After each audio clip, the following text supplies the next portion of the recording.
Bonjour à tous, bonjour à toutes. Merci de votre présence. Je sais que ça va commencer à arriver au fur et à mesure. Essayez de m'écrire dans le chat pour me confirmer que vous m'entendez bien, que vous me voyez bien, surtout que vous voyez le slide. Est-ce que quelqu'un a la gentillesse de m'écrire dans le chat pour me préciser que tout va bien de votre côté? Est-ce que c'est bon? Je n'ai pas de confirmation, cela m'inquiète. Ok, merci Diane. Bienvenue parmi nous, Diane. D'autres confirmations qui m'entendent, qui me voient. Ça serait sympa. Génial, merci Philippe. Bon, eh bien, écoutez, je vais considérer que c'est bon. On va se donner une petite demi-heure de chat, de webinar. L'idée étant d'évoquer ce sujet de mieux communiquer pour mieux motiver, qui rentre dans le cadre d'un cycle du management Epifit que nous faisons ici à Montpellier, dont on a déjà fait 2 dates.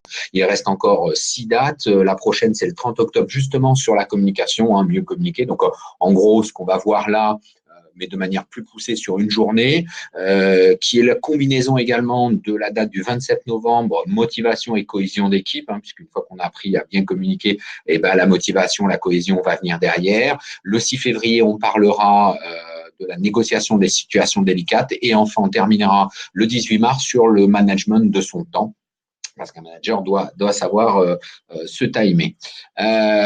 Florent mentionne l'Institut. Alors, ne vous formalisez pas. Le slide et le replay vous seront envoyés à l'issue de ce webinar. Donc, le replay sera disponible et puis je vous enverrai le slide. Donc, ne vous embêtez pas, tout ce qui est marqué là. Donc, Florent mentionne l'Institut, pour ceux qui ne nous connaissent pas, cabinet de conseil en ressources humaines, 43 ans d'expérience, conseil en RH avec des grandes parties que sont le recrutement, la haute placement, la formation et notamment la formation en management. Voilà pourquoi les bilans de compétences, le coaching et le conseil RH. Moi-même, vous avez mon CV ici. Ça fait une vingtaine d'années que je suis au sein du cabinet. Maintenant, je le co-dirige. On a coécrit quelques livres et notamment, on a coécrit ensemble un livre qui s'appelle Le management Epifit ou comment faire grandir ses collaborateurs. Ça nous a été inspiré par le concept de résilience de Boris Cyrulnik. Alors, j'imagine que vous connaissez Boris Cyrulnik. Boris Cyrulnik, c'est un pédopsychiatre qui part d'un principe physique qui veut que si vous prenez une barre métallique et que vous la tordez, sous certaines conditions, les physiciens vous expliqueront qu'elle va revenir à sa position initiale. Lui, il l'a appliqué au domaine de l'enfance et des enfants maltraités, en disant quelqu'un qui a été maltraité dans son enfance, selon certaines conditions en matière de psychologie et de psychiatrie, on peut le refaire redevenir dans son état initial, l'état normal, si tant est que la normalité soit normale.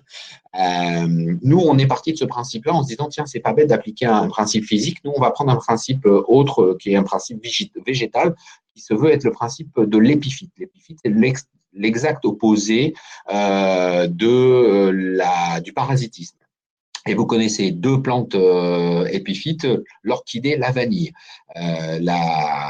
L'orchidée et la vanille ont cette particularité d'être en symbiose avec leur support pour vivre et même grandir. C'est-à-dire que si l'orchidée n'a pas de bon support, elle va pas se développer. À la différence d'une plante parasite comme le gui ou le lierre qui, pour l'une, va prendre la sève de son support jusqu'à le tuer, et pour l'autre, le lierre, qui va avoir une stratégie de grimper sur le support et de l'étouffer.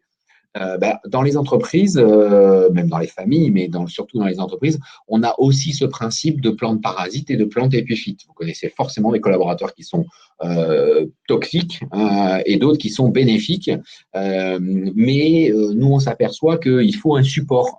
Il faut que le support ait l'envie de faire grandir le collaborateur. Et en fait, on s'aperçoit que à partir du moment où le manager devient épiphyte, il va grandir lui-même et tout en faisant grandir. Alors, ça demande une certaine abnégation de soi, une certaine confiance en soi, un certain nombre de sujets, et c'est totalement opposé à ce qu'on appelle la loi de futilité de Cyril Parkinson et au principe d'incompétence de notre ami Peter. Effectivement, ces 2 principes-là vont avoir comme effet la loi de futilité de Cyril Parkinson, c'est dans les grandes entreprises, plus les entreprises sont grandes, plus on s'occupe de choses futiles. Et de la même manière, plus on s'occupe de choses futiles et moins on recrute de compétents. En clair, c'est la loi du petit chef. C'est totalement l'inverse du management épiphyte. Si on est face à un petit chef, il n'est pas du tout dans la notion d'épiphyte, il n'a pas l'intention de faire grandir. Et c'est comme ça qu'on se retrouve avec des managers qui étouffent leurs collaborateurs, qui ne veulent surtout pas recruter des bons, ce genre de choses. Voilà pourquoi on a créé le concept de management dit épiphyte. N'hésitez pas à commenter sur le chat, hein, je garde un œil sur le chat et j'espère que vous me voyez tous toujours bien et vous m'entendez surtout bien et que vous voyez les slides. Il y en a quelques-uns qui ont des questions, des réflexions, n'hésitez pas. Les principes du management épiphyte, c'est quoi? Et pour que vous compreniez la notion après de communication telle que nous, on la vit, le management épiphyte, il a 3 grands principes. Un, identifier les talents. Le manager épiphyte, son job, c'est d'abord d'identifier les talents. Je ne sais plus qui disait que la meilleure des compétences, c'est d'en trouver chez les autres. Hein. C'est un adage qu'on aime bien, nous, en tant que recruteurs, mais également en tant que manager, s'entourer des meilleurs, l'apanage des grands. Et des grands managers, les grands chefs d'entreprise, les grands managers s'entourent des meilleurs. Et n'hésitent pas à recruter des gens qui sont meilleurs qu'eux dans certains domaines. Ce sont souvent des experts. Donc ça, c'est identifier les talents. Le deuxième, c'est faire confiance au potentiel. C'est vrai qu'on a une tendance, notamment dans le management franco-français, à plutôt faire confiance a posteriori plutôt qu'a priori. Et ça, c'est une vraie difficulté. Montre-moi ce que tu sais faire et je te ferai confiance. Nous, on dit non dans le management épiphyte et dans le management de manière générale. Si vous ne faites pas confiance a priori, vous allez avoir un vrai problème. C'est que les gens ne vont pas s'exprimer. Et notamment les potentiels. Et les potentiels, c'est pas forcément les jeunes. Hein. Le potentiel, ça peut être n'importe qui dans votre entreprise qui aurait le potentiel de se développer sous certaines conditions et notamment le fait de lui faire confiance. Et puis enfin, le troisième principe, c'est de faire grandir les collaborateurs. Évidemment, je l'ai dit depuis tout à l'heure, il faut avoir une vraie volonté en tant que manager de faire grandir les collaborateurs. Faire grandir les collaborateurs, c'est leur donner leur chance, les identifier, leur faire confiance, les faire avancer, leur donner l'envie d'avancer, mettre toutes les conditions et puis se faire dépasser. On parle beaucoup de l'élève dépasse le maître, c'est exactement cette philosophie-là. Hein, c'est avoir l'envie en tant que maître que son élève le dépasse, l'accepter et ne pas avoir peur en tant que manager que la personne que je recrute, je le sais, elle est meilleure que moi déjà et elle va me dépasser. Et mon chef risque de vouloir me faire sauter pour recruter cette personne. En fait, nous, on s'est aperçu par les expériences que l'on a au contact des entreprises, PME comme grands groupes, qu'un manager qui montre à ses propres managers qu'il fait grandir les collaborateurs, on ne va pas s'en séparer.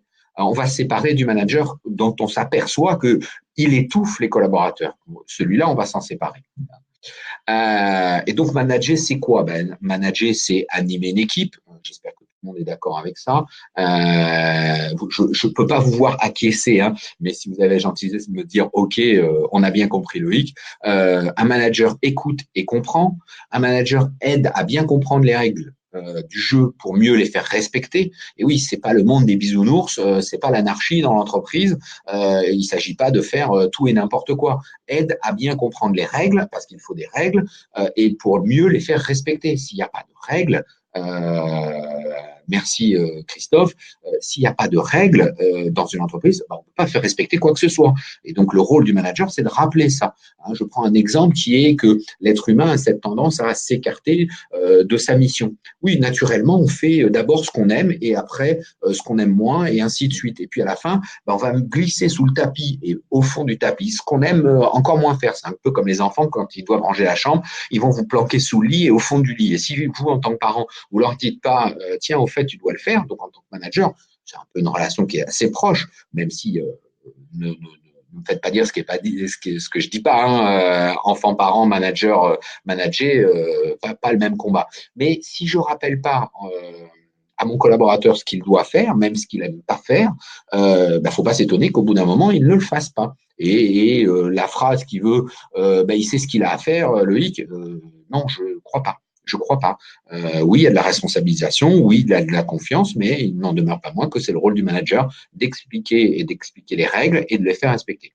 Enfin, le manager délègue. Alors ça, c'est un vrai travers des managers. Hein. Ah oui, mais moi, je vais plus vite. Je vais plus vite. Alors, il y a aussi le principe qui, vous le savez tous, tout seul, on va plus vite, ensemble, on va plus loin. Hein, c'est le principe du sprinter ou du marathonien. Si vous prenez un sprinter, il fera jamais un marathon, ou en tout cas, il le fera pas aussi vite qu'un marathonien, et surtout, il le fera encore moins vite qu'une équipe de sprinters. Et donc, pour gagner un marathon avec des sprinters, il faut qu'il soit plusieurs. Vous ne pouvez pas aligner des sprinters tous, et puis le meilleur gagne. Vous allez les épuiser. Et donc, pour ça, il faut déléguer. La confiance, on en a parlé. Et puis, il faut contrôler la bonne réalisation. Tout ça sous-tend la motivation. Et oui, le manager est là pour motiver son équipe. Il n'est là que pour ça. Être manager, c'est son boulot. On a aussi ce gros travers de vouloir faire à ces managers tout un tas de choses. Ce sont des managers commerciaux, donc ils sont aussi commerçants. Et donc, votre manager commercial, il se retrouve à gérer les grands comptes. Ah bah oui, parce que tu comprends, oui. C'est le meilleur. C'est le meilleur des commerciaux. Donc, on l'a fait pour lui faire plaisir. On l'a fait grimper parce que l'échelle sociale veut qu'on le fasse monter. Donc, on a pris notre meilleur commercial pour le faire devenir manager commercial, mais on lui a pas enlevé ses tâches commerciales parce que, tu comprends, il fait du chiffre d'affaires. Ben oui, mais comment voulez-vous qu'il soit bon au management et bon au commerce? C'est pas possible. À un moment donné, il y a des choses qu'il va pas bien faire. Soit parce que c'est un bon commercial et autant qu'il reste sur cette notion-là et rendez-le expert et valorisez la fonction d'expertise commerciale avec des notions de formation, de tutorat. Enfin, il y a plein de solutions diverses et variées ou monter sur des niveaux de compte client, etc. Pour ce que je prends l'exemple du client, du compte du commercial. On pourrait faire la même chose dans la comptabilité ou dans l'ingénierie. Hein. Si vous voulez, on va prendre la comptabilité. Le meilleur financier n'est pas forcément le meilleur manager financier. Et donc, on l'a mis là et donc, il n'a pas le temps. Il n'a pas le temps. Du coup, qu'est-ce qu'il fait, votre manager financier? Eh ben, il va prioriser et il va moins déléguer, il va se mettre dans le rouge, il va mettre la pression sur ses collaborateurs. Le résultat, il ne va pas les motiver. Résultat, il ne va pas les motiver, ces braves collaborateurs. Il ne va pas leur donner l'envie le matin de venir. Il ne va pas passer son temps à se poser la question de pourquoi mes collaborateurs ne sont pas motivés, n'ont pas le sourire, etc. Non, parce qu'il faudra produire, parce qu'il faudra produire le bilan, parce qu'il faudra sortir le reporting, le closing, etc., etc. Et son obsession, ça va être ça. Ça va être la notion d'expertise et non pas la notion de management. Donc, le rôle d'un manager, c'est motiver son équipe. Si déjà, en tant que manager, si j'ai des managers qui m'écoutent, vous avez pris ça en ligne de compte et que votre job, c'est de motiver votre équipe. Tous les matins, vous vous dites, moi, qu'est-ce que je vais faire aujourd'hui? Je vais motiver mon équipe. Vous avez tout gagné. Le reste va suivre. Le reste, c'est que de la technique avec du temps et de l'argent résout tous les problèmes techniques de beurre que des problèmes humains. Et quand on parle de motivation, forcément, on va parler de Maslow. Alors Maslow, très connu, hein, la fameuse pyramide avec les fameux besoins de la pyramide de Maslow, et moins connu son collègue Herzberg, qui lui va parler de facteurs de motivation et de facteurs d'hygiène. Ça se ressemble. Les deux sont intéressants. Alors pour ceux qui connaissent pas bien Maslow, en gros, on ne peut passer d'une étape à l'autre qu'à partir du moment où on a assouvi le premier besoin, besoin physiologique, j'ai besoin de manger, besoin de sécurité, j'ai besoin d'un toit sur la tête. Tant que j'ai pas réalisé ces deux premiers besoins qui sont vraiment la base de la base et l'emploi. Je sais si l'emploi pourvoit à ça, hein, parce qu'un emploi vous donne un salaire et donc vous permet d'aller vous acheter de la nourriture. C'est aussi simple que ça, mais le cueilleur-chasseur que nous étions à la préhistoire était exactement là-dessus. Et puis, une fois que j'ai résolu mon problème de satiété notamment, donc besoin physiologique, je vais me chercher une grotte, un toit, et Dieu sait si la rémunération vous donne le besoin de sécurité. Oui, Laurent, je vais répondre à la question de l'adhésion aux valeurs. On va en parler. Les besoins de sécurité, c'est le toit sur la tête. Et à partir de là, je vais commencer à aller à d'autres notions. Le besoin d'appartenance, être dans un groupe. Et là, tu vois, Laurent, qu'on commence à aller vers l'adhésion, la valeur, ce genre de choses, puisque je me reconnais dans l'appartenance au groupe et notamment au groupe entreprise. Et donc, si je me reconnais pas dans les valeurs, eh ben, j'aurais du mal à me trouver dans ce groupe. Hein, et l'homme est un animal grégaire, je vous le rappelle, un animal social. Une fois que j'ai atteint le 1, le 2 et le 3, je vais aller dans l'estime. J'ai besoin que l'on m'estime, que l'on me reconnaisse. Et donc là, c'est beaucoup le besoin de reconnaissance, le besoin d'estime. J'ai besoin qu'on valorise ce que je le fais. Ça revient aussi à ce genre de choses. Et enfin, le besoin de s'accomplir. Certains diront qu'avec l'âge, la maturité, on a atteint les quatre premiers niveaux et le cinquième, c'est un peu le Graal, la sagesse. Mais c'est vrai, on voit peu de jeunes managers, de jeunes personnes dans l'entreprise qui atteignent ce besoin de s'accomplir parce que elles ont des besoins financiers, elles ont besoin de s'accomplir, d'appartenir à un groupe, de reconnaissance, ce genre de choses. Et puis on arrive à l'accomplissement. Chez Herzberg, il le note un petit peu différemment. Vous voyez qu'il y a deux parties, vertes, les facteurs de motivation, et jaune, les facteurs d'hygiène. Donc, on va partir sur les facteurs d'hygiène. C'est un peu ce qui se rassemblerait aux besoins de sécurité, besoins physiologiques.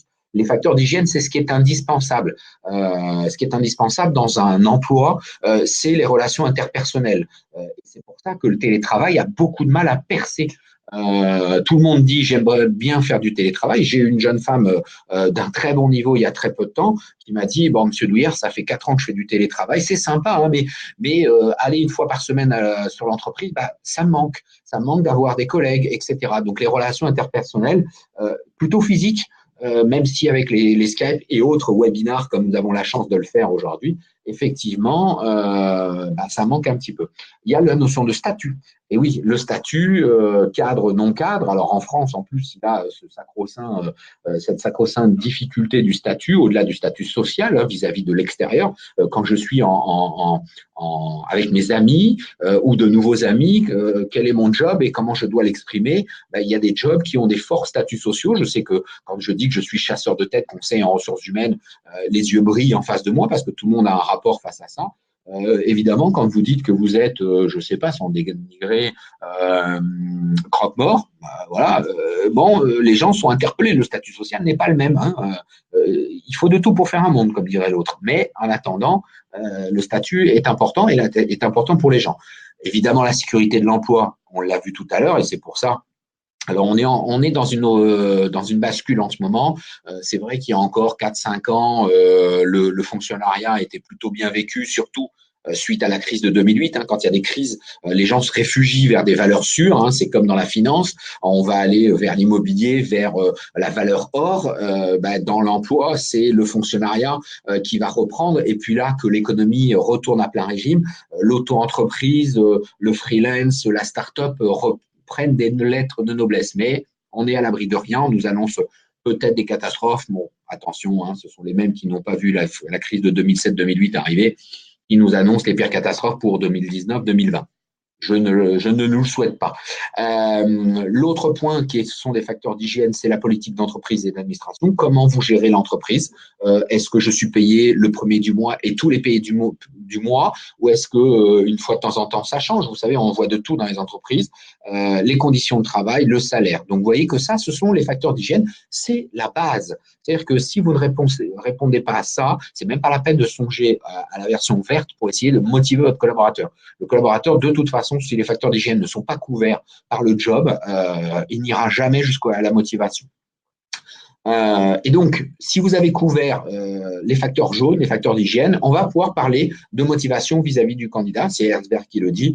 Le premier, c'est le travail en lui-même. Évidemment, il faut que le travail soit valorisant, que le candidat ait l'envie de travailler.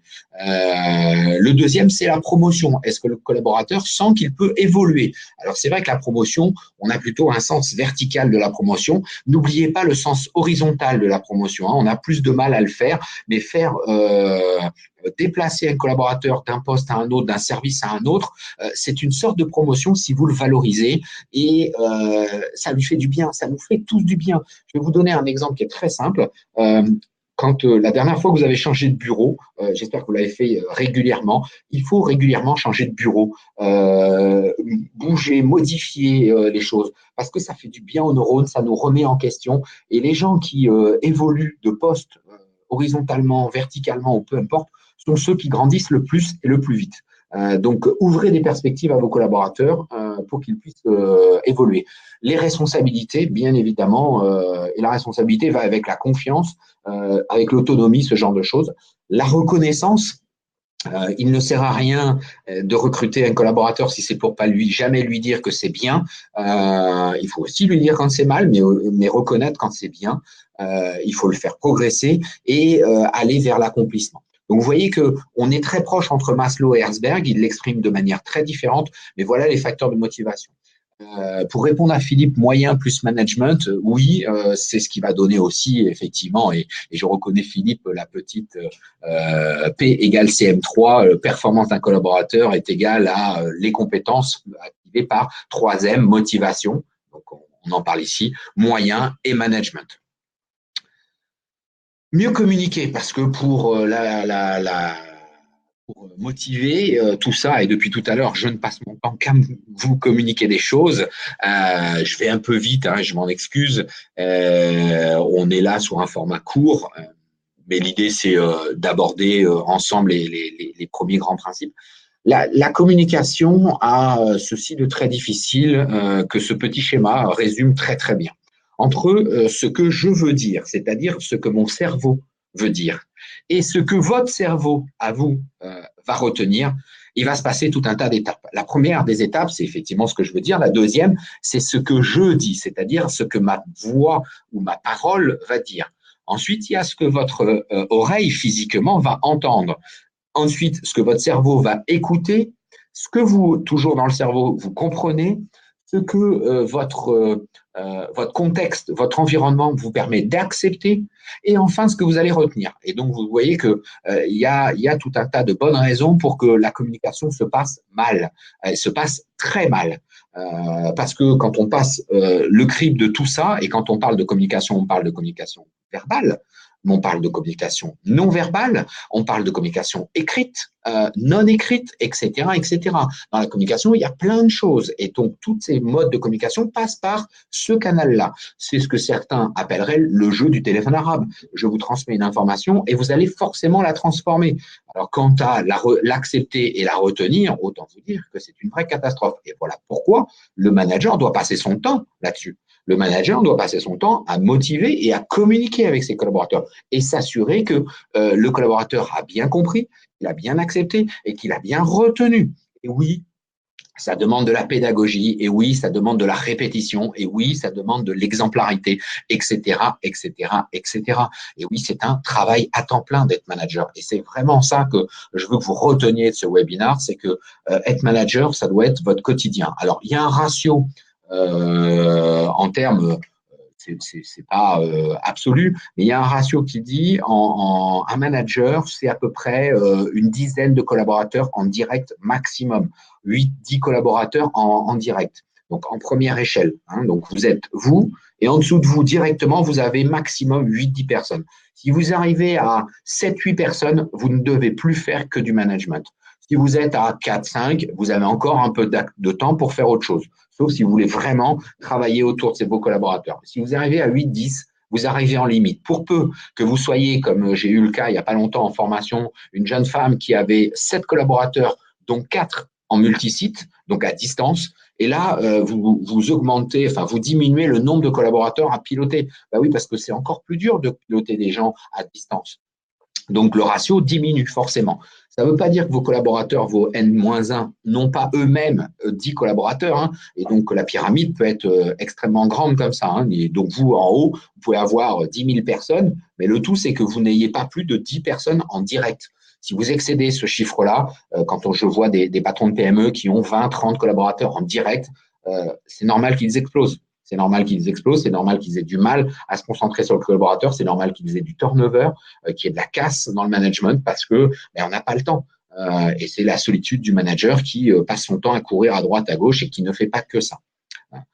Et ça s'explique par le fameux schéma de la communication que certains, j'imagine, connaissent, qui veut qu'on a un émetteur d'un côté, donc l'émetteur, c'est moi qui vous parle actuellement, et qui vous envoie un message, donc la petite flèche, via un canal. Alors le canal, pour l'instant, c'est ma voix, mais en plus, si je rajoute le canal de l'informatique, plus ma voix passée dans l'informatique, avec toutes les distorsions, la qualité de la connexion, etc. C'est pour ça qu'on voit les petites vagues.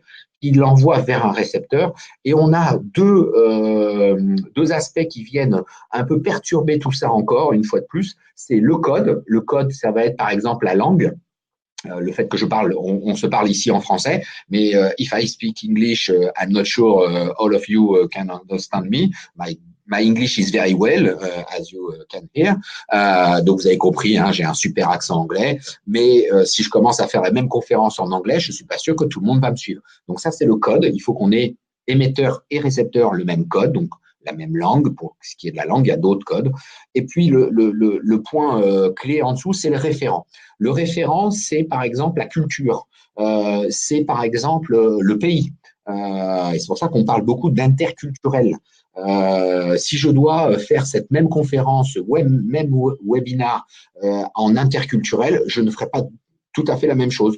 Parce que, par exemple, si je le fais à des Indiens, la communication chez eux ne passe peut-être pas de la même manière qu'elle passe ici.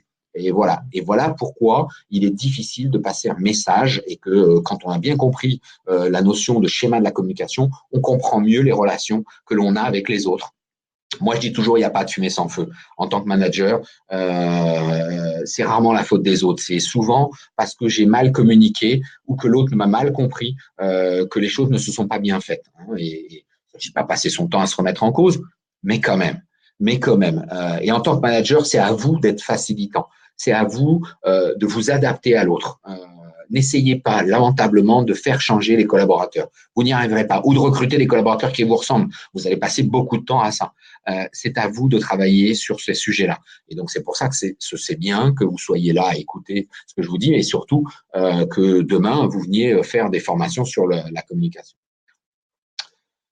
Pour terminer ce petit webinaire, parce que ça va vite, il est 12h56, donc après, je vous laisserai me poser quelques questions. 15 petits conseils pour démotiver vos collaborateurs. Ne saluez pas vos collaborateurs. N'expliquez jamais les raisons de vos décisions. Ne les gratifiez jamais d'éloges. Ne les invitez jamais à prendre un café. Quand vous avez des reproches, faites-le devant tout le monde. Ne répondez pas à leurs emails. Faites-le savoir par votre mine renfrognée quand vous êtes de mauvaise humeur. N'organisez jamais de réunion. Ne leur fournissez pas les derniers outils. Ne faites pas ce que vous dites. Dites-leur ce que vous voulez qu'ils fassent. Refusez de conseiller. N'ayez pas d'empathie. Avantagez les autres, ne les exploitez pas quand vous demandez des comptes rendus, des statistiques, etc. Faites des promesses. Ce qui est magique avec ces 15 petits conseils, alors je les ai raccourcis, c'est qu'un seul sert à démotiver votre collaborateur. Un seul. J'en ai cité 15, il y en a certainement d'autres. Et ça, c'est catastrophique. Merci Laurent pour le côté excellent. Effectivement, on n'est pas peu fiers de ces 15 petits conseils. Et donc, c'est là où vous prenez conscience que être manager, c'est extrêmement tendu. On est sur le fil du rasoir en permanence.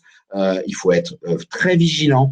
Il faut avoir une attitude non pas parfaite parce que la perfection n'existe pas, mais il faut être très attentif à ce que l'on dit, à ce que l'on fait, comment on le fait, ne pas faire n'importe quoi. On a des êtres humains en face de soi. Et vous allez voir que en prenant cette conscience-là, au fur et à mesure, vous allez vous bonifier. Vous allez vous-même vous bonifier, vous allez vous poser les bonnes questions. Et donc, vous allez faire attention à l'autre. Une des clés du succès, nous, on dit toujours, si vous voulez être manager ou si vous êtes manager, si vous aimez pas l'autre, fuyez cette posture-là. Ça va être difficile, ça va être dans la douleur que vous allez le réaliser. Il faut aimer les gens. Ça, c'est clair. Et à partir du moment où vous avez cet amour pour les autres, le management peut être une bonne voie pour vous. Je ne dis pas que c'est forcément la voie, parce que si vous êtes dans le côté trop social, attention aussi. Je l'ai dit tout à l'heure, être manager, c'est pas le monde des bisounours. C'est pas le béni oui-oui qui va dire oui à tout. Il faut être capable de dire non, mais dire non en l'expliquant et dire non de la manière sévère mais juste. Rien de pire que de ne pas être juste et de ne pas être constant. Donc, ouais, donc 15 petits conseils pour démotiver vos collaborateurs. Vous avez compris. Évidemment, si vous retournez la situation et si vous positivez ces 15 conseils, vous serez un très, très bon manager. Je n'en doute pas. Voilà, j'arrive à la fin. Juste, vous avez mon email, mon téléphone portable parce que j'assure toujours le SAV, donc n'hésitez pas à me rappeler, à m'envoyer des mails, à commenter. Le replay sera disponible et vous sera envoyé dans la foulée. Le slide également. Petit rappel sur les prochaines sessions. Donc la prochaine, c'est le 30 octobre, donc à la fin de ce mois, sur justement la communication. Donc on développera véritablement une journée sur la communication du manager Epifit. Le pendant, ça sera le 27 novembre sur la motivation et la cohésion d'équipe. Ça sera la suite que j'ai combiné ici en un seul webinar. Le 6 février, la négociation et notamment la négociation des situations délicates. Et enfin, le 18 mars, le management du temps du manager. Voilà, des questions, des réflexions, n'hésitez pas, je suis à votre disposition. Est-ce que vous avez débat? Est-ce que vous êtes d'accord, pas d'accord? Qu'est-ce que tout cela vous inspire, chers amis? Merci de vos questions. Je suis à vous.